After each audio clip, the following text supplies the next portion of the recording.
So, continuing with putting on this indoor surface, if you look down to my feet, I've got a putting wall called the True Plane, and it's one of my favourite training aids. It's very simple.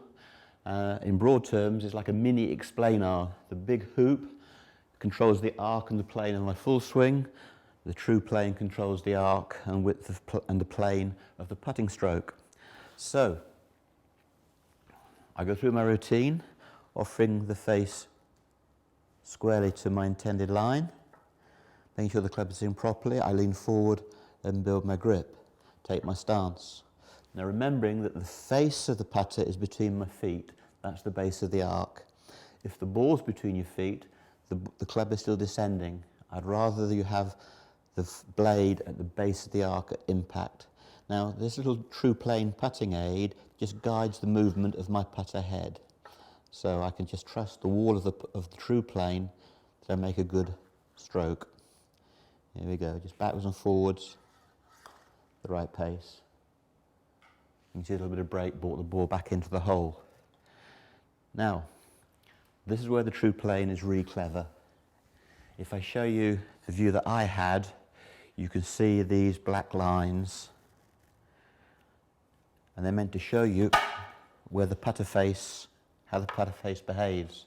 And what's fascinating is that this centre line is a dead right angle to the swing path or plane. These black lines are progressively opening back and through.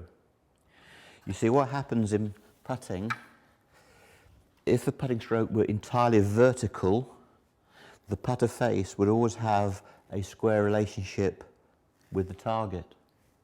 But putters, in the laws of golf, have to have a certain amount of lie angle in which the putter shaft lives.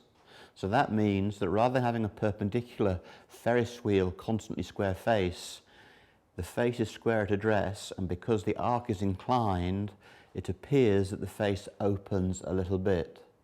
So when we see that in reality,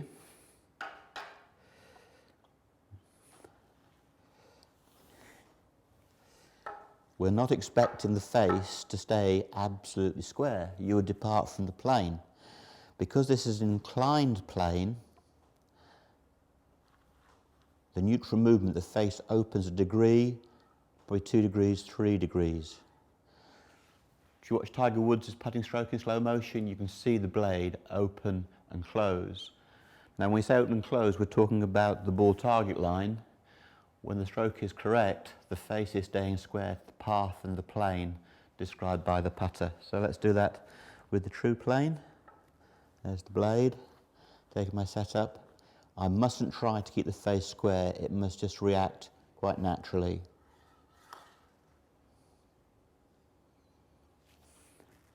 So I think it's one of the big mistakes that amateur golfers make. They think that the putter head or face must stay square back and square through.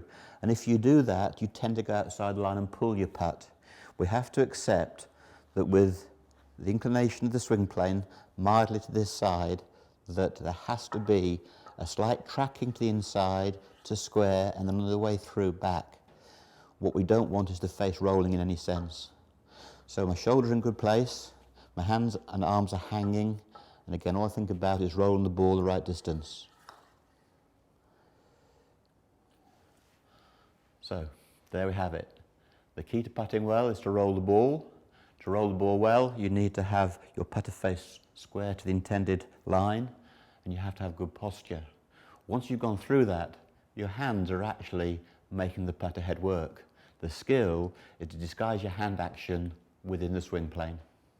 It seems instinctive to think that the putter face should stay square back and square through, square to the ball target line.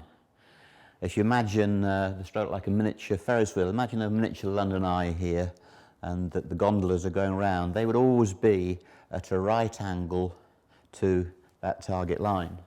However, because the putter has to have a certain amount of lie angles, rather than being perpendicular, it's an inclined plane. So if we take my miniature London Eye and we tip it this way, you can imagine that the gondolas are going to track inwards, and therefore they're going to come inside. But they're going to be square to the plane of that movement. So when we take the putter, if I went straight back in a straight line, I would leave the wall of the true plane. I think you can see quite clearly that as I go back, the putter is coming a little bit to what we call the inside. Now, simply by coming to the inside, the blade appears to be turning. And that's why these black alignment marks here are to give us an understanding of how the putter face opens because of the inclined plane. So don't do something unnatural and make the putter go straight back, let it track as it wants. So here's grip and posture. I'm just allowing the putter head to go back and through.